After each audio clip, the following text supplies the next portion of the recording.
আমি ইসলামী ছাত্র শিবিরের সবাইকে বলতে চাই, এখানে একটু আগেও আমি দেখেছি অনেকে জামাত শিবিরের নাম নিতে হীনমন্যতা বোধ করছেন। কেন? আমরা এই দেশের মানুষ, এই দেশে জামাত শিবির ওপেনলি তাদের প্রোগ্রাম করবে। বাধা যদি কেউ দেয়, আমরা মনে করব সে ভারতের পাঁচাটা গোলাম, ভারতীয় রাজাকারকে দেশের মানুষ ভালোভাবে মোকাবেলা করতে চায়।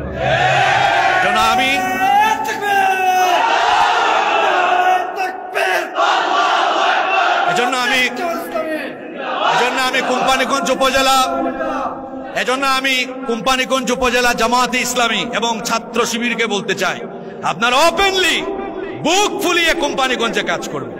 আমি গোটা বাংলাদেশ সফর করছি, গোটা বাংলাদেশে আমাদের ভাইয়েরা ওপেনলি কাজ করছে। এখানে কার এত বড় সাহস যে ইসলামী আন্দোলনের কাজে বাধা দিবে? এই জমিন আল্লাহর, এটা মসজিদের দেশ, মাদ্রাসার দেশ, আলেম ওলামার দেশ।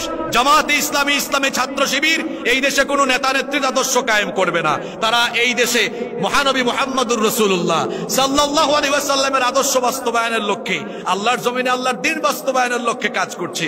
সুতরাং আল্লাহর জমিনে আল্লাহর দ্বীন বাস্তবায়নের লক্ষ্যে কাজ হবে। বাধা দেয় কারা? আমরা দেখতে চাই। আপনি একটু নামাজ আদায় করলে, আপনার ছেলেমেয়েরা একটু দিন পালন করলে দেখা যেত জঙ্গি সন্দেহ। তাদের নাক এত খারাপ হয়ে গিয়েছিল যে ইসলামপন্থীদেরকে দেখলেই তাদের নাকে শুধু জঙ্গি জঙ্গি গন্ধ লাগত।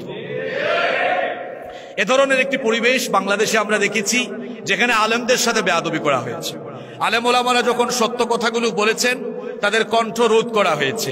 কাউকে কণ্ঠ রোধ করাতে না পেরে তাদেরকে জেলখানায় বন্দী করে রাখা হয়েছে। আপনারা আয়না ঘরের নাম শুনেছেন। এই আয়না ঘর এটা এমন কোনো ঘর নয় যেখানে সামনে পিছনে ডানে বামে শুধু আয়না আর আয়না, আপনি আপনার ফেস দেখবেন, বিষয়টা এমন নয়। বরং সেটি এক দুর্বিষহ জুলুম নির্যাতনের জায়গা, যেখানে শত শত অসংখ্য আলেমদেরকে, ইসলামী আন্দোলনের নেতা কর্মীদেরকে ঢুকিয়ে গত 1.5 যুগ তাদের উপরে অবর্ণনীয় জুলুম নির্যাতন করা হয়েছে। তাফসীর মাহফিলগুলো বন্ধ করে দেওয়া হয়েছে। তারা বন্ধ করার কোনো জিনিস পায়নি। এদেশে ঢাকায়, চিটংয়ে নাইট ক্লাব, বুট ক্লাবকে চালু রেখে তারা কোরআনের মাহফিল বন্ধ রেখেছে। এই কোম্পানিগঞ্জ মুফতি আমির হামজার মাহফিল 2 বার বন্ধ করা হয়েছে। এই কোম্পানিগঞ্জের প্রশাসন তারা বন্ধ করার জিনিস পায় নাই। এখানে আমি যতটুকু জানি, আমার বাড়ি এলাকায় এখানে বালু মহাল নিয়ে দুর্নীতি হয়। এখানে পাথর খেকু, বালু খেকু আছে। তাদের বিরুদ্ধে অ্যাকশন না নিয়ে কোরআনের মাহফিলের বিরুদ্ধে অ্যাকশন নেন।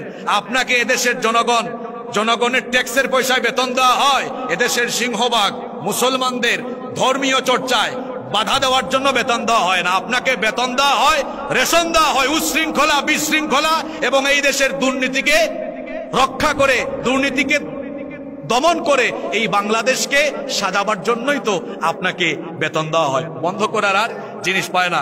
আমরা কিছুদিন আগে আমাকে ছাত্ররা, গত মাসে আমি কোম্পানিগঞ্জে আসলাম, ইসলামী আন্দোলনের ছাত্ররা আমাকে বলল যে আমরা একটি সংবর্ধনার আয়োজন করতে চাই। তো তারা বলছে বাহিরের কোনো জায়গা। আমি বলেছি বাহিরের কোনো জায়গা কেন? এখানে উপজেলা অডিটোরিয়াম এটা দেওয়া হয়েছে। এই উপজেলাতে আমরা যারা বসবাস করি, বিশেষ করে এই দেশ মসজিদ মাদ্রাসার দেশ, এটা আলেম ওলামার দেশ। এখানে যদি ইসলামী ছাত্র শিবিরের ছেলেরা কোনো সংবর্ধনা অনুষ্ঠানের আয়োজন করে, এখানে এমন কে আছে যে তাকে পারমিশন দেবে না? আমি ইসলামী ছাত্র শিবিরের সবাইকে বলতে চাই, এখানে একটু আগেও আমি দেখেছি অনেকে জামাত শিবিরের নাম নিতে হীনমন্যতা বোধ করছেন। কেন? আমরা এই দেশের মানুষ, এই দেশে জামাত শিবির ওপেনলি তাদের প্রোগ্রাম করবে। বাধা যদি কেউ দেয়, আমরা মনে করব সে ভারতের পাঁচাটা গোলাম, ভারতীয় রাজাকারকে দেশের মানুষ ভালোভাবে মোকাবেলা করতে চায়।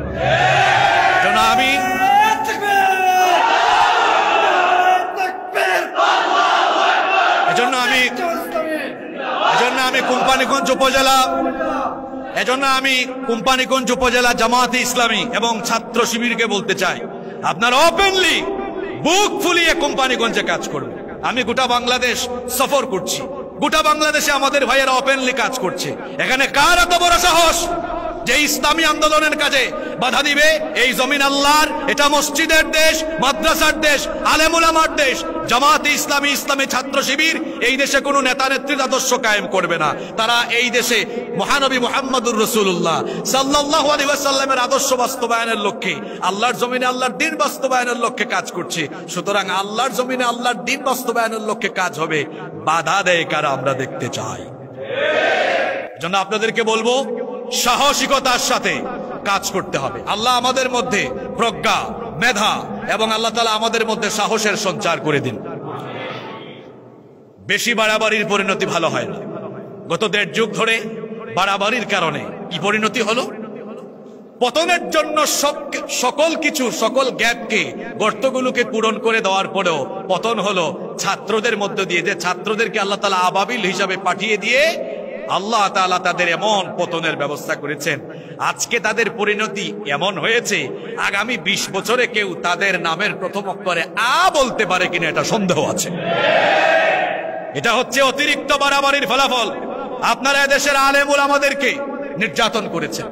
আপনারা আল্লামা আহমদ শফি রাহিমাহুল্লাহ, জুনাইদ বাবুনগরী রাহিমাহুল্লাহ, মুফতি আমিনী রাহিমাহুল্লাহ সহ আপনারা এদেশে কাকে বাদ দিয়েছেন বলেন?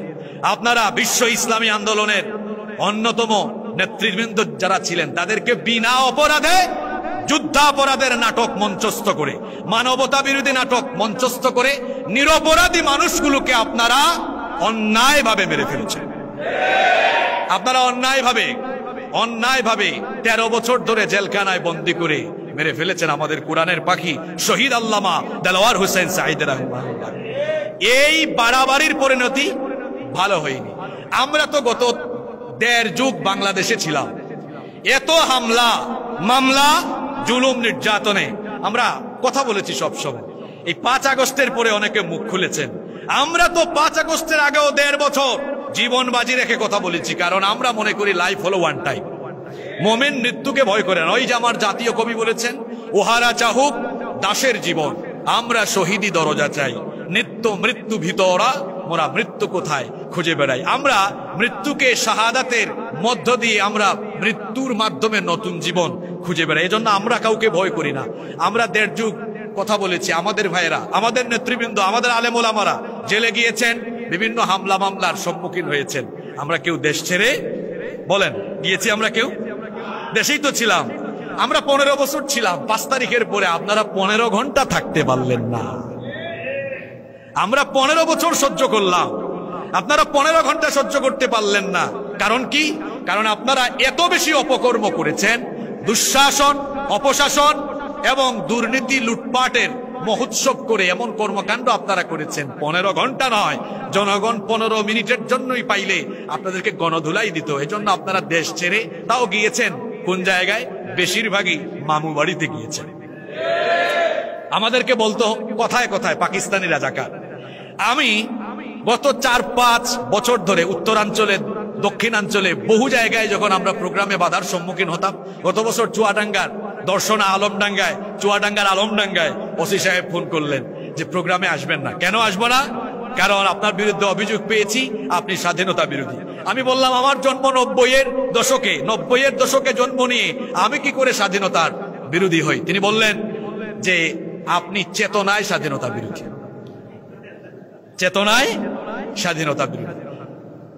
তো বলছিলাম আমাদেরকে বলতো পাকিস্তানি রাজাকার। আমরা তো কেউ পাকিস্তানে যাতায়াত করিনি, পাকিস্তানের সাথে আমাদের কোনো সম্পর্ক হয় নাই। বরং আমাদেরকে যারা পাকিস্তানি রাজাকার বলতো, তারা তাদের কর্মকাণ্ড দিয়ে প্রমাণ করেছে, তারা যখন ভারতে মামু বাড়ি দিল্লিতে পালিয়ে গিয়েছে, তারা নিজেরাই তাদের কর্মকাণ্ড দিয়ে প্রমাণ করে দিয়েছে তারা হলো ভারতীয় রাজাকার। সম্মানিত উপস্থিতি, দীর্ঘ সময় ধরে আপনারা আলোচনা শুনেছেন। আজকে আমার ইচ্ছে ছিল যে বিষয় দেওয়া হয়েছে, এই বিষয়ে কমপক্ষে 30-40 মিনিট আলোচনা করার। সময়ের দিক বিবেচনায় আমাকেও শহরে ফিরে যেতে হবে। এজন্য আমি আপনাদের কাছ থেকে মাত্র 10 মিনিট সময় চেয়ে নিচ্ছি। এই 10 মিনিট সময় আপনারা আমাকে সহযোগিতা করবেন তো ইনশাআল্লাহ? আজকে পোস্টারে লেখা হয়েছে যে বৈষম্যহীন সমাজ প্রতিষ্ঠায় মহানবী সাল্লাল্লাহু আলাইহি ওয়াসাল্লামের আদর্শ। আমরা যদি এখন বাংলাদেশের মানুষকে জিজ্ঞেস করি আপনারা কেমন বাংলাদেশ চান, বিশেষ করে অভ্যুত্থানকারী ছাত্ররা বলছে আমরা একটি বৈষম্যহীন বাংলাদেশ চাই। এখন সবাই স্লোগান দিচ্ছে আমরা বাংলাদেশকে সংস্কার করতে চাই, রাষ্ট্র সংস্কার করে নতুন একটি রাষ্ট্র আমরা সাজাতে চাই। এখন আপনারা আমাকে বলেন তো, যদি আমরা আমাদের এই দেশকে সংস্কার করতে চাই, সমাজ এবং রাষ্ট্র সংস্কারের দিক দিয়ে নবী করিম সাল্লাল্লাহু আলাইহি ওয়াসাল্লামের চাইতে উত্তম কোন আদর্শ দুনিয়াতে আছে? কারণ তিনি হচ্ছেন এই পৃথিবীর বিখ্যাত এবং সর্বশ্রেষ্ঠ সমাজ সংস্কারক, সর্বশ্রেষ্ঠ রাষ্ট্র সংস্কারক। তিনি আরবের একটি বৈষম্যে ঘেরা সমাজ ব্যবস্থাকে পরিবর্তন করে একটি বৈষম্যহীন রাষ্ট্র উপহার দিয়েছিলেন। এটা কোন সমাজ? এটা হচ্ছে সেই সমাজ যেই সমাজের মানুষ এত অসভ্য, এত বর্বর ছিল, যেখানে হানাহানি, মারামারি, কাটাকাটি, বিশৃঙ্খলা, রক্তপাত, নারীদের উপরে নির্যাতন, নারীর প্রতি বৈষম্য, নানা ধরনের অপকর্ম, অর্থাৎ এক কথায় এমন কোনো অপকর্ম, এমন কোনো অন্যায় ছিল না যা সেই সমাজে বিদ্যমান ছিল না। এই রকমের একটি জেহালতপূর্ণ সমাজ ব্যবস্থাকে নবী করিম সাল্লাল্লাহু আলাইহি ওয়াসাল্লাম ওহীর বিধানের আলোকে পরিবর্তন করে দিয়ে এমন একটি সোনালী সমাজ উপহার দিলেন, যেই যুগ, যেই সমাজের মতো করে আরেকটি সমাজ পৃথিবীতে কোনো রাষ্ট্র ব্যবস্থা, পৃথিবীর কোন ধরনের মতবাদ আজ পর্যন্ত দেখাতে পারেনি। এজন্য তো আমাদের খতিব সাহেবরা জুমার দিলে বলেন যে খায়রুল কুরুনি কারনান সুম্মা আল্লাযীনা ইয়ালুনাহুম সুম্মা আল্লাযীনা ইয়ালুনাহুম, সর্বশ্রেষ্ঠ যুগ হচ্ছে আমার যুগ, সর্বশ্রেষ্ঠ যুগ হলো রাসূলের যুগ। আপনাদের কোনো সন্দেহ আছে? নবী করিম সাল্লাল্লাহু আলাইহি ওয়াসাল্লাম জাহালতে ডুবে থাকা এই অসভ্য বর্বর মানুষগুলোকে পরিবর্তন করলেন। কিভাবে করলেন? আল্লাহর নবী রাষ্ট্র সংস্কারের আগে, আমার আজকে অনেক পয়েন্ট ছিল, আমি মাত্র দুটো পয়েন্ট নিয়ে আজকে কথা বলে আলোচনা শেষ করব। এক নম্বরে তিনি যেটা করলেন, রাষ্ট্র সংস্কার, সমাজ সংস্কারের আগে আল্লাহর নবী আগে মানুষ সংস্কার করেছেন, মানব সংস্কার করেছেন।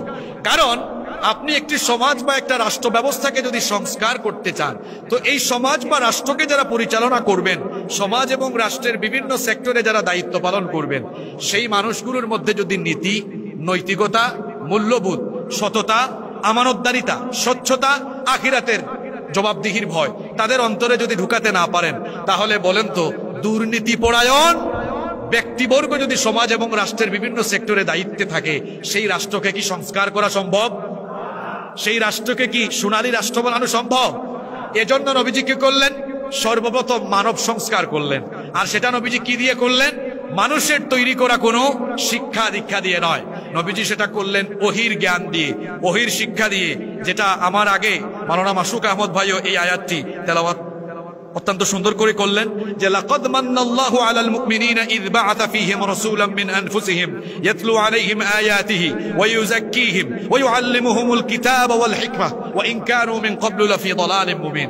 আল্লাহ তাআলা সূরা আলে ইমরানের 164 নম্বর আয়াতে বলছেন, অবশ্যই আল্লাহ মুমিনদের প্রতি অনুগ্রহ করেছেন যখন তিনি তাদেরই মধ্য থেকে তাদেরই একজনকে রাসূল হিসাবে পাঠালেন, যিনি তাদেরকে আল্লাহর আয়াতসমূহ তেলাওয়াত করে শোনালেন, যিনি তাদেরকে আল্লাহর কিতাবের আলোকে পরিশুদ্ধ করলেন, আল্লাহর কিতাবের জ্ঞান এবং হিকমা শিক্ষা দিলেন। ওয়া ইন কানু মিন ক্বাবলু লাফী দালালিম মুবিন, তারা ইতিপূর্বে স্পষ্ট ভ্রান্তিতে, গুমরাহিতে নিমজ্জিত ছিল। আল্লাহ তাআলা এমন এক কিতাব তার নবীর কাছে পাঠালেন। সূরা ইব্রাহিমে আল্লাহ বলছেন, কিতাবুন আনজালনাহু ইলাইকা লিতুখরিজান নাসা মিনাজ যুলুমাতি ইলান নূর, এমন কিতাব দিলাম লিতুখরিজান নাসা মিনাজ যুলুমাতি ইলান নূর, যাতে করে তমসাচ্ছন্ন, নিকষ কালো, অন্ধকারে পড়ে থাকা মানবতাকে আপনি আলোর দিকে, মিনাজ যুলুমাতি ইলান নূর আয় মিনাল কুফরি ইলাল ইসলাম ওয়া মিনাদ দালালাতি ইলাল হুদা, কুফর থেকে ইসলামের দিকে, দালালাত থেকে হেদায়েতের দিকে আপনি যাতে নিয়ে আসতে পারেন। আল্লাহর নবী কি করলেন? আপনারা একটু খেয়াল করে শুনেন। আল্লাহর নবী কুরআনের শিক্ষায়, ওহীর শিক্ষায় ওই সমাজের, ওই জাতির মানুষদেরকে শিক্ষিত করলেন, কুরআনের দীক্ষায় দীক্ষিত করলেন, যার দরুন সেই সমাজের মানুষের মধ্যে এমন পরিবর্তন আসলো। আমার দিকে তাকান, পরিবর্তনটা হলো কেমনে? যারা ছিল সমাজের টাটকা চোর, ডাকাত, এরা ওহীর শিক্ষায় এসে, ওহীর দীক্ষায় এসে হয়ে গেল মানুষের সম্পদের চোর ডাকাত হওয়ার পরিবর্তে ওহীর জ্ঞান পেয়ে তারা হয়ে গেল মানুষের মাল সম্পদের পাহারাদার। সুবহানাল্লাহ। এরা কারা? এত সেই মানুষ যে কয়েক বছর আগে চুরি করত, ডাকাতি করত। এই মানুষগুলো এখন চুরি না করে মানুষের সম্পদ পাহারা দেয় কেন? কারণ সে আগে ছিল জাহেলিয়াতের যুগে, জেহালতে ডুবেছিল। নবী করিম সাল্লাল্লাহু আলাইহি ওয়াসাল্লাম যখন তাকে কোরআনের সংস্পর্শে নিয়ে আসলেন, কোরআনের আলোয় আলোকিত হয়ে তিনি এমন এক আলোকিত মানুষ হয়ে গেলেন, ওহির শিক্ষায়, ওহির দীক্ষায় দীক্ষিত হওয়ার কারণে তিনি চুরি ডাকাতির পরিবর্তে মানুষের মাল সম্পদের পাহারাদার হয়ে গেলেন। আল্লাহ নবী এমন ভাবে মানব সংস্কার করলেন, মানুষকে এমন ভাবে সংস্কার করে দিলেন ওহির শিক্ষা দিয়ে। যারা ছিল নারীর ইজ্জত লুণ্ঠনকারী, তারা হয়ে গেল নারীর সতীত্বের হেফাজতকারী। আল্লাহ নবী যখন একটি কল্যাণমুখী রাষ্ট্র কায়েম করলেন, সেই সমাজে নারীরা ঘর থেকে বের হয়ে নির্বিঘ্নে যাতায়াত, তারা নির্বিঘ্নে যাতায়াত করতো। ইফটিজিং, নারীকে কোনো ধরনের, এরপরে নারীকে যে কোনো ধরনের অসম্মান, হয়রানি করা, এটি সেই সমাজের চিত্র ছিল না। আল্লাহ নবী এমন একটি সমাজ কোরআন দিয়ে বাস্তবায়ন করে দিয়েছিলেন এবং প্রথমে আল্লাহ নবী ওহির শিক্ষায়, ওহির দীক্ষায় মানুষগুলোকে দীক্ষিত করেছিলেন। আজ আমরা আগামীর বাংলাদেশকে যদি সত্যিকারের একটি সোনালী বাংলাদেশ, সত্যিকারের একটি আদর্শ দেশ এবং আমাদের স্বপ্নের বাংলাদেশ হিসাবে পেতে চাই, সর্বপ্রথম আমার এই জাতিকে কোরআনের শিক্ষায় শিক্ষিত করতে হবে। এজন্য বিগত ফ্যাসিস্টরা কি করেছে? শিক্ষা ব্যবস্থা প্রত্যেকটি জায়গা থেকে তারা ওহির শিক্ষা, ইসলামের শিক্ষাকে বাতিল করে দিয়েছে। আমাদের শিক্ষা ব্যবস্থায় যদি জাগতিক শিক্ষার সাথে ওহির শিক্ষার সমন্বয় না ঘটে, তাহলে এই শিক্ষা ব্যবস্থা দিয়ে শিক্ষিত হবে, কিন্তু পরিশেষে উচ্চ শিক্ষিত চোর, উচ্চ শিক্ষিত বাটপার আর উচ্চ শিক্ষিত দুর্নীতিবাজ হবে। আপনারা জানেন বাংলাদেশের বিভিন্ন মসজিদে অনেক সময় জুতা চুরি হয়। জুতা চোর, তাকেও আমরা চোর বলি। আবার ঢাকায় মিনিস্ট্রিতে সেক্রেটারিয়েটে বসে কলমের খোঁচায় চুরি ডাকাতি করে, দুর্নীতি করে, তাকেও আমরা চোর বলি। এখন আপনারা বলেন তো, দুই চোরের ক্যাটাগরি লেভেল কি একরকম? লেভেল কি সমান? যিনি ঢাকার মিনিস্ট্রিতে অথবা সেক্রেটারিয়েটে বসে চুরি করলেন কলমের খোঁচায়, তার একাডেমিক যোগ্যতা আপনি দেখেন, পড়াশোনা অনেক আছে, উচ্চশিক্ষিত মানুষ। অন্যদিকে মসজিদের জোতাচুর অশিক্ষিত অথবা অর্ধশিক্ষিত। এখন আপনারা বলেন তো, সমাজের জন্য, রাষ্ট্রের জন্য জুতাচোর ভয়াবহ নাকি ওই শিক্ষিত চোর ভয়াবহ? এই শিক্ষিত চোর চুরি করছে কেন? আপনি তার একাডেমিক ট্রান্সক্রিপ্ট হাতে নিয়ে দেখেন, সে বাংলা, ইংরেজি, ভূগোল, ইতিহাস, ইংরেজি, সমাজ, বিজ্ঞান, আইসিটি যা আছে সব সে পড়েছে। তার সিলেবাসে ছিল না কোরআন, তার সিলেবাসে ছিল না হাদিস, তার সিলেবাসে ইসলামকে জানার জন্য, বুঝার জন্য কোন ধরনের পাঠ্য বই ছিল না। এজন্য তার এই শিক্ষা ব্যবস্থা তাকে শিক্ষিত করেছে, কিন্তু তাকে আদর্শ, নৈতিকতাবোধ সম্পন্ন একজন আদর্শ মানুষ হিসেবে গড়ে তুলতে পারে। এজন্য আমরা যদি এই দেশটাকে সত্যিকার অর্থে সংস্কার করতে চাই, মানুষকে কোরআনের আলোয়, কোরআনের শিক্ষায়, ওহির দীক্ষায় দীক্ষিত করতে হবে। সেটা আমরা কিভাবে করব? শিক্ষা প্রতিষ্ঠানগুলোতে তো শিক্ষার কারিকুলাম সংস্কার করে সেখানে না হয় আমরা ইসলামী শিক্ষা ঢুকালাম, কিন্তু আমরা যারা আছি, আমাদের যাদের বয়স হয়ে গেল, আমরা তো এখন আর স্কুল, কলেজ, ইউনিভার্সিটিতে আমরা কি পড়তে পারবো না। আমাদের জন্য আছে আরেকটি প্রতিষ্ঠান, সেই প্রতিষ্ঠানের নাম হচ্ছে বাংলাদেশ জামাত ইসলামী। বাংলাদেশ জামাত ইসলামী কি করছে? বাংলাদেশ জামাত ইসলামী তার সমর্থক থেকে নিয়ে আরম্ভ করে তার কর্মী, তার রুকন, প্রত্যেকটি সেক্টরের জনশক্তিকে কোরআন, সুন্নাহ, ইসলামী সাহিত্য এবং ইসলামী জ্ঞানের আলোকিত, ইসলামী জ্ঞানে, ইসলামের আলোয় আলোকিত করে তাকে একজন আদর্শ মুসলিম হিসাবে গড়ে তোলার লক্ষ্যে বাংলাদেশ জামাতে ইসলামী কাজ করে যাচ্ছে। বাংলাদেশ জামাতে ইসলামীর সাথে অন্যান্য দলের পার্থক্য ঠিক এই জায়গায়, জামাতে ইসলামী হচ্ছে পড়াশোনা করা একটা দল। এখানে জামাতে ইসলামের যে সকল ভাইয়েরা এসেছেন তারা জানেন যে আপনাদের প্রত্যেকটি সেক্টরে, প্রত্যেকটি ধাপে সিলেবাস এবং পড়াশোনা আছে না নাই? অন্য কোন দলে আপনি এটা পাবেন না। তাহলে আমি বলছিলাম যে আল্লাহর নবী মানব সংস্কার করলেন, এখন আমরা তো আল্লাহর নবীর আদর্শ বাস্তবায়ন করতে চাই। কি বলেন, চাই না? যদি আমরা চাই তাহলে কি করতে হবে? 1 নাম্বার, আল্লাহর নবীর এই আদর্শকে ফলো করে আমরা এখন থেকে, আজ থেকে কোরআনের দাওয়াত মানুষের বাড়িতে বাড়িতে ঘরে ঘরে গিয়ে প্রতিটি মানুষের সিনার ভেতরে আমরা দ্বীনের দাওয়াত দিই, ইসলামের দাওয়াত দিয়ে, ইসলামী আন্দোলনের দাওয়াত দিয়ে আমরা এই দেশে আরেকটি বিপ্লব তৈরি করার জন্য এদেশের মানুষকে ইসলামের আলোকে গড়ে তুলবো ইনশাআল্লাহ। মনে রাখবেন, জুলাই আগস্টের বিপ্লব এটা ইসলামী বিপ্লব নয়, এটা ছিল জনসাধারণের বিপ্লব, বা যেটাকে আমরা বলতে পারি গণবিপ্লব। ইনশাআল্লাহ বাংলাদেশে অতি শীঘ্রই খুব নিকটবর্তী সময়ে আরেকটি বিপ্লব ঘটতে যাচ্ছে, সেই বিপ্লব হবে ইসলামী বিপ্লব ইনশাআল্লাহ। সেই বিপ্লব বাস্তবায়নের লক্ষ্যে আমাদেরকে কাজ করতে হবে। কিভাবে কাজ করতে হবে? আমরা ঘরে ঘরে ঘরে ঘরে মানুষের কাছে দাওয়াত নিয়ে যাব। এখানে আমাদের যত ভাইয়েরা আছেন ইসলামী আন্দোলনের সাথে আমরা যারা সম্পৃক্ত, আমরা এই কোম্পানিগঞ্জ উপজেলার প্রত্যেকটি ইউনিয়নের, প্রত্যেকটি গ্রামের, প্রত্যেকটি বাড়িকে আমরা ইসলামী আন্দোলনের মজবুত ঘাঁটি এবং দুর্গ হিসাবে গড়ে তুলব ইনশাআল্লাহ। এজন্য প্রত্যেকটি ইউনিয়নে, প্রত্যেকটি ইউনিটে, প্রত্যেকটি জায়গায় আমরা আমাদের স্ব জায়গা থেকে কাজ করব, পারবো না ইনশাআল্লাহ? আমরা তো বৈষম্যহীন সমাজ প্রতিষ্ঠায় মহানবী সাল্লাল্লাহু আলাইহি সাল্লামের আদর্শ বাস্তবায়ন করতে চাই। তাহলে 1 নাম্বার, মানুষকে সংস্কার করব আমরা কোরআন দিয়ে, মানুষের কাছে কোরআনের দাওয়াত নিয়ে যাব। এতদিন যে স্লোগান দিয়েছি আমরা, এটারও কিছুটা সংস্কার করব। সেটা কি? যে আল কোরআনের আলো ঘরে ঘরে জ্বালো না। আল্লাহর নবীর সিরাত অধ্যয়ন করলে আপনি দেখবেন আল্লাহর নবী তার দাওয়াতি জিন্দেগির প্রথম 3 বছর দাওয়াত দিয়েছেন গোপনে গোপনে, সেটা ছিল ব্যক্তি কেন্দ্রিক। আল্লাহর নবীর সেই দাওয়াতকে আমরা যদি স্লোগান আকারে বলতে চাই, তাহলে সেটা ছিল এমন, আল কোরআনের আলো প্রথমে তিনি ঘরে ঘরে না, মানুষের হৃদয়ে হৃদয়ে জ্বালিয়েছেন। এজন্য আমরা স্লোগান দিব এখন থেকে এরকম, যে আল কোরআনের আলো মানুষের হৃদয়ে হৃদয়ে জ্বালো। প্রতিটি মানুষের হৃদয়ে হৃদয়ে আমরা কোরআনের আলো জ্বালাবার জন্য ব্যক্তি কেন্দ্রিক আমরা সবার কাছে দাওয়াত নিয়ে যাব। একজন ভাইও যেন দাওয়াতের বাইরে না থাকে। আমার আগে মাওলানা মাসুক আহমেদ ভাই একটি আয়াত তেলাওয়াত এখানে করেছেন, আপনারা শুনেছেন, হে নবী তারা ঈমান আনবে না, এজন্য কি আপনি পেরেশান হয়ে যাবেন? আল্লাহর নবী যখন দাওয়াতি কাজ করা আরম্ভ করেছেন, আল্লাহর নবী এত বুঝান কাফিরদেরকে, ঈমান আনে না, আল্লাহর নবী পেরেশান হয়ে গিয়েছেন। আমরা মহানবীর মুহাম্মদুর রাসূলুল্লাহ সাল্লাল্লাহু আলাইহি সাল্লামের উম্মত হিসাবে আমাদেরকে দাবি করি, আমরা তার আদর্শ বাস্তবায়নের সৈনিক যদি হতে চাই, আমাদের ভেতরে এরকম পেরেশানি নিয়ে আসতে হবে। আমার এলাকায়, আমার গ্রামের একজন ভাই যেন দাওয়াতের বাহিরে না থাকে, আমার এলাকার একজন ভাই দাওয়াতি ময়দানে সম্পৃক্ত হওয়ার আগ পর্যন্ত আমার ভেতরের পেরেশানি যেন বন্ধ না হয় ইনশাআল্লাহ। এরপরে 2 নম্বর যে পয়েন্ট বলতে চাই সেটি বলে আমি শেষ করব। আল্লাহর নবী রাষ্ট্র সংস্কার করেছেন কিভাবে? কোরআনের ওহীর দীক্ষায় কিছু মানুষকে দীক্ষিত করলেন, তৈরি করলেন। তৈরি করার পরে আল্লাহর নবী এদেরকে দিয়েই একটি কল্যাণমুখী রাষ্ট্র ব্যবস্থা কায়েম করলেন। কোরআন ভিত্তিক একটি সমাজ, একটি রাষ্ট্র তিনি কায়েম করলেন।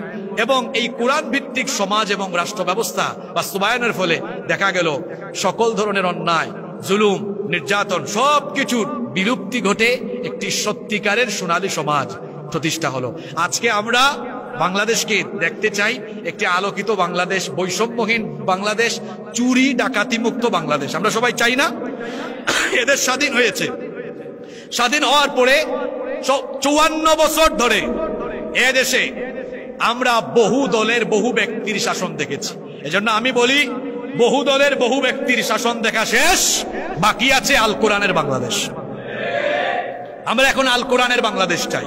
যারা ইসলামী আন্দোলনের বাহিরে আছেন, আমি আজ তাদেরকে একটি আয়াত স্মরণ করিয়ে দিচ্ছি, যেটা আল্লাহ সূরা ফুরকানের মধ্যে বলেছেন। শুনেন আমার ভাইয়েরা, আমি তো আপনাদের এলাকারই সন্তান, দরদ নিয়ে আজকে বলে যাচ্ছি। আপনি আপনার শরীরের ঘাম, রক্ত, আপনার কষ্ট, জানমাল আল্লাহর দ্বীনের পথ ছাড়া অন্য পথে খরচ করিয়েন না। কিয়ামতের দিন আফসোস ছাড়া আর কিছুই থাকবে না। আল্লাহ তাআলা বলছেন, ওয়ায়াউমা ইয়া'আদ্দুয যালিমু আলা ইয়াদাইহি ইয়াকুলু ইয়া ওয়াইলাতা ইয়াকুলু ইয়া লাইতানি ইত্তাখাযতু মা'আর রাসূলি সাবিলা। আল্লাহ বলছেন সেদিন কিছু লোকেরা, জালিমেরা, তারা কি করবে? 2 হাত কামড়িয়ে কামড়িয়ে আফসোস করবে, হায় আফসোস, আমি যখন দুনিয়াতে ছিলাম, ইয়া লাইতানি ইত্তাখাযতু মা'আর রাসূলি সাবিলা, আমি যদি রাসূলের পথ অনুসরণ করতাম, রাসূলের পথের অনুসরণ করে রাসূলের আদর্শ বাস্তবায়নের জন্য যদি আমি কাজ করতাম, তাহলে আজ আমাকে আফসোস করা লাগতো না। তারা আফসোস করে আরো বলবে, ইয়া লাইতানি লাম আত্তাখিয ফুলানান খলিলা, আফসোস যদি আমি অমুককে আমার বন্ধু না বানাতাম, অমুককে আমার নেতা না বানাতাম, আজকে আমি বেঁচে যেতাম। এরপরে আল্লাহ বলছেন লাকাদ আদাল্লানি আনি যিকর। এরা কি করেছিল? এরা আমাকে আল্লাহর জিকির থেকে, উপদেশ থেকে বঞ্চিত করে রেখেছিল। শুনেন, নেতা ঠিক করেন, আপনি নেতা ঠিক করেন আগে। আপনি দুনিয়ার কোন নেতার চামচামি সামনে পিছনে না করে আপনি রাসূলুল্লাহর সৈনিক হন। আমরা যারা এখানে যুবক আছি, তরুণ আছি, তাদেরকে আমি বলবো, ছাত্রদেরকে বলবো, আমার উপজেলার ছাত্র সমাজকে, তরুণ সমাজকে বলবো যে তোমাদের এই তারুণ্য, তোমাদের এই যৌবন কোন নেতার সামনে পিছনে মোটর সাইকেলের শুডাউন করে তাদের চামচামি করার জন্য আল্লাহ তোমাদের যৌবন দেন নাই। আর তোমাদের যৌবন আর তারুণ্যের শক্তিকে আল্লাহর জমিনে আল্লাহর দ্বীন বাস্তবায়নের লক্ষ্যে কাজ করার জন্য। এজন্য আমি বলছি এগুলো পরিত্যাগ করো। যদি পরিত্যাগ না করো, আমি তোমাকে সূরা ইব্রাহিমের সেই আয়াত স্মরণ করিয়ে দিচ্ছি। ছাত্র এবং যুবকরা, আপনারা আমাকে মনোযোগ দিয়ে শুনবেন। আল্লাহ বলছেন সেই দিন ভণ্ড নেতা কর্মীদের কিয়ামতে সাক্ষাৎ হবে। সাক্ষাতে কি হবে? কর্মীরা নেতাদেরকে আটকিয়ে দিবে। ফাকালা দুআফাউ লিল্লাযিনা ইসতাকবারু ইন্না কুন্না লাকুম তাবআন ফাহাল আনতুম মুগনুনা আন্না মিন আযাবিল্লাহি মিন শাই। তারা আটকে দিয়ে বলবেন, নেতাজি দাঁড়ান, কথা আছে আপনার সাথে। কি কথা? ইন্না কুন্না লাকুম তাবআন। শুনেন, কোরআনে কারীমে আল্লাহ তাআলা এত ওপেনলি কথা বলে দেওয়ার পরেও আপনার মগজে যদি না ঢোকে, তাহলে তো আর কিছু বলার নাই। তাহলে বুঝবো ওই মাথায় শয়তান পেশাব করে দিয়েছে। এত সোজা কথা আপনার মাথায় ঢুকে না কেন? আল্লাহ বলছেন, তারা বলবে ইন্না, নিশ্চয়ই, কুন্না, আমরা, লাকুম তাবআন, তোমাদের অনুসারী ছিলাম, তোমরা যা বলেছো তাই করেছি, তোমাদের কথা আমরা মেনেছিলাম, তোমাদের জন্য অনেক চামচামি করেছি, তোমাদের কথা শোনার কারণেই তো অপকর্ম করে আজকে তোরাও জাহান্নামী, আমরাও জাহান্নামী। দুনিয়াতে আমরা তোদের পক্ষে কাজ করে অপকর্ম করলে তোরা আমাদের জিম্মাদারি নিয়ে আমাদেরকে অনেক সময় বাঁচিয়ে আনতি। এখন তোদের কাছে প্রশ্ন হলো, ফাহাল আনতুম মুগনুনা আন্না মিন আযাবিল্লাহি মিন শাই। আজকে আল্লাহর আযাব থেকে রক্ষা করার জন্য কোনো কিছু করতে পারবে নাকি? কোনো জিম্মাদারির ব্যবস্থা করতে পারবে? জোরে বলেন, পারবে? নেতারা তখন বলবে, ক্বালু লাউ হাদানাল্লাহু লাহাদাইনাকুম। দেখেন নেতা কি বলছে, আল্লাহ যদি আমাকে হেদায়েত দিতেন, তোমাকেও আমি হেদায়েত দিতাম। এটা হেদায়েতহীন। নেতার সামনে পিছনে আপনি দৌড়াচ্ছেন। এবার নেতা তার কর্মীকে বলবে, সাওয়াউন আলাইনা আজাজিআনা আম সাবারনা মা লানা মিন মাহিস। আজ তোমরা ধৈর্য ধরো, চিৎকার চেঁচামেচি করো, লাফালাফি করো, আর যাই করো না কেন, আজকে নেতা কর্মী উভয়ের অবস্থা জাহান্নামে সাওয়া, সমান সমান। কর্মীরা বলবে, না, এটা কখনোই হতে পারে না, আমরা এটা মেনে নিব না। আল্লাহ তাআলা বলবেন, তোমরা কি মানো না? তখন কর্মীরা বলবে, আল্লাহ, আমাদের নেতারা যা বলছে আমরা এটা মানি না। আল্লাহ বলবেন, তোমরা কি চাও? তারা বলবে, আমরা আমাদের নেতাদের বিরুদ্ধে আপনার কাছে দুইটা অভিযোগ পেশ করে দুইটা জিনিস চাই। কয়টা জিনিস? দুইটা জিনিস। এক নাম্বার হচ্ছে, ইন্না আতানা সাদাতানা ওয়া কুবারানা ফাআদাল্লুনা সাবিলা। আমরা এদের অনুসারী ছিলাম, এরা আমাদের নেতা ছিল, আমরা এদের অনুসরণ করে চলতাম। ফাআদাল্লুনা সাবিলা, এরা আমাদেরকে পথভ্রষ্ট করে দিয়েছিল। সুতরাং আপনার কাছে চাওয়া হলো এক নাম্বার, নাজআলহুমা তাহতা আকদামিনা লিয়াকুনা মিনাল আসফালিন। দুনিয়াতে আমরা সামনে পিছনে চামচামি করেছি, তারা স্টেজে বসতো আর আমরা সামনে দিয়া বসতাম। আল্লাহ আজকে একটু সামনে দেন এগুলারে। নাজআলহুমা তাহতা আকদামিনা, আজ এদের বুকের উপরে আমরা পাড়া দিয়ে এদেরকে পদদলিত করে লিয়াকুনা মিনাল আসফালিন, তারপরে জাহান্নামে যাব। নেতা তার কর্মীর পাড়া খাবে। আল্লাহু আকবার। এটা এক নাম্বার চাওয়া। দুই নম্বরে কর্মীরা অভিযোগ করবে, আল্লাহ, এরা বলছে আযাব নাকি আজকে জাহান্নামে সমান সমান হবে না। আমরা চাই, রব্বানা আতিহিম দিআফাইন মিনাল আযাবি ওয়ালআনহুম লা'নান কাবীরা। আজকে আমাদেরকে জাহান্নামে যে আযাব দেওয়া হবে, আমাদের নেতাগুলোকে আপনি আযাবের ডবল করে দেন। কথাগুলো আমার বানানো না আল্লাহর কোরআনের? এখানে যত মানুষ উপস্থিত আছেন, এই আয়াত যদি আপনার কর্ণকুহর দিয়ে ঢুকে, হৃদয়ের ভেতরে গিয়ে আপনার যদি উপলব্ধি আসে, আমি আপনাকে অনুরোধ করব, আজ থেকে তথাকথিত নেতার অনুসরণ বাদ দেন। আপনার জন্য সর্বশ্রেষ্ঠ আদর্শ হচ্ছেন মুহাম্মাদুর রাসূলুল্লাহ সাল্লাল্লাহু আলাইহি ওয়াসাল্লাম। কোন নেতাদের সামনে পেছনে আপনারা ঘুরঘুর করেন, যারা কর্মীর একটু বিপদ দেখলেই পালিয়ে যায়? কর্মীদেরকে বিপদের উপরে ফেলে দিয়ে নেতারা পালিয়ে যায়, যায় কি যায় না? আপনি তো মুহাম্মাদুর রাসূলুল্লাহ সাল্লাল্লাহু আলাইহি ওয়াসাল্লামের আদর্শের অনুসারী হবেন। আপনারা কি বাংলাদেশে কখনো আলেম উলামাদের বিভিন্ন ইসলামপন্থী দল আছে, অনেক আলেম উলামা আছেন, আপনারা কি দেখেছেন ইসলামপন্থী দলের লোকেরা তাদের কর্মীদেরকে রেখে চলে গিয়েছে? আপনারা দেখেছেন কখনো? আমরা এটা কখনোই করি না। সুতরাং আমি বলতে চাই, আমরা যদি এই বাংলাদেশকে একটি সত্যিকারের বৈষম্যহীন বাংলাদেশ হিসাবে পেতে চাই, কোরআনে কারীমের আদর্শ অনুশাসন বাস্তবায়ন ছাড়া এটা কশ্চিনকালেও কোনোদিন সম্ভব নয়। এজন্য আমি বলছিলাম যে স্বাধীনতার 54 বছর পেরিয়ে গিয়েছে, বাংলাদেশে আমরা বহু দলের শাসন দেখেছি। সবাই বাংলাদেশের ভাগ্যের উন্নয়নের কথা বলে, যারা যখন সুযোগ পেয়েছে নিজের ভাগ্যের উন্নয়ন করেছে। নিজের ভাগ্যের উন্নয়ন কেমনে করেছে? এদেশের মানুষের উপরে দেখেন তারা যে পরিমাণ ঋণের বোঝা চাপিয়ে দিয়ে গিয়েছে, তার চাইতে বেশি পরিমাণ টাকা তারা চুরি করে, দুর্নীতি করে, লুটপাট করে বিদেশে সম্পদের পাহাড় করেছে। এবার আমার শেষ প্রশ্নের উত্তর আপনারা দিবেন। সেটি হচ্ছে, আপনারা জানেন যে বাংলাদেশে বহু ইসলামী দল আছে। আমাদের মধ্যে কিন্তু মৌলিকভাবে কোন ধরনের মতপার্থক্য নাই। অনেকে বলেন যে আপনারা এক হতে পারেন না কেন? আমরা মৌলিক সমস্ত বিষয়ে এক, এবং অনৈক্যের যে একটি দৃশ্য আমরা এতদিন দেখতাম, এটাও আর সামনে থাকবে না ইনশাআল্লাহ। আমরা কওমি, আলিয়া, চরমোনাই, হেফাজত, জামাত, খেলাফত, যত ইসলামী দল আছে, যত আলেম ওলামা আছেন, সকলের মধ্যকার মাঝখানের অনৈক্যের প্রাচীরকে ভেঙে চুরে টুকরা টুকরা চুরমার করে দিয়ে আমরা সবাই ঐক্যবদ্ধ হয়ে এই দেশে আমরা ইসলামী রাজ কায়েম করবো ইনশাআল্লাহ। সম্মানিত উপস্থিতি, আমি সর্বশেষ যে কথাটি বলতে চেয়েছিলাম সেটি হচ্ছে এই, বাংলাদেশে বিভিন্ন ইসলামী দলের নেতৃবৃন্দ এবং অনেক আলেম ওলামারা দেশের তৃণমূল পর্যায় থেকে নিয়ে শুরু করে পার্লামেন্ট, মিনিস্ট্রি, সেক্রেটারিয়েট পর্যন্ত দায়িত্ব পালন করে এসেছেন। আপনারা জানেন, গত কয়েক যুগ ধরে আপনারা দেখেছেন ইসলামী দল এবং আলেম ওলামাদের থেকে অনেকে ইউনিয়ন পরিষদের মেম্বার, চেয়ারম্যান, উপজেলা পরিষদের chairman, vice chairman, parliament member, মিনিস্ট্রিতেও দায়িত্ব পালন করেছেন। আপনারা বলেন তো, ইসলামী দলের কোন নেতৃবৃন্দ এবং কোন আলেম ওলামারা দুর্নীতি করেছেন এদেশের কোন আইন বা আদালত প্রমাণ দিতে পেরেছে? সেই 111-এ ফখরুদ্দিন মঈনুদ্দিনের শাসন আমলে যখন আওয়ামী লীগ, বিএনপি, জাতীয় পার্টির দলের লোকেরা ঘর থেকে পালিয়ে গিয়েছেন, তখনও মিনিস্ট্রিতে দায়িত্ব পালন করা ইসলামী আন্দোলনের অন্যতম দুই নেতা, আমাদের শহীদ মাওলানা মতিউর রহমান নিজামী এবং শহীদ আলী আহসান মোহাম্মদ মুজাহিদ, দুইজনই মিনিস্ট্রিতে দায়িত্ব পালন করেছেন। ফখরুদ্দিন মঈনুদ্দিনের সরকারও 1 টাকার দুর্নীতি তাদের বিরুদ্ধে প্রমাণ করতে পারে না। তাহলে বোঝা গেল এই বাংলাদেশ একমাত্র আলেম ওলামা এবং ইসলামপন্থীদের হাতেই নিরাপদ। এজন্য আমাদেরকে সিদ্ধান্ত নিতে হবে, এই বাংলাদেশকে আমরা যদি বৈষম্যহীন এবং আমাদের স্বপ্নের সমৃদ্ধির বাংলাদেশ হিসাবে রূপান্তর করতে চাই, তাহলে আল্লাহর কোরআনের বিধানের বাস্তবায়ন ছাড়া সেটা কশ্চিনকালেও সম্ভব নয়। আর আমরা যদি আল্লাহর ওহীর বিধান বাস্তবায়ন করতে চাই, তাহলে আমাদের সবাইকে আল্লাহর কিতাবের, কোরআনের ছায়াতলে এসে ঐক্যবদ্ধ হয়ে আমরা প্রত্যেকেই অমুক দলের অমুক নেতার তমুক নেতার সৈনিক নয়, আমরা আল্লাহর কোরআনের সৈনিক, রসুলের সৈনিক হব ইনশাআল্লাহ। আমরা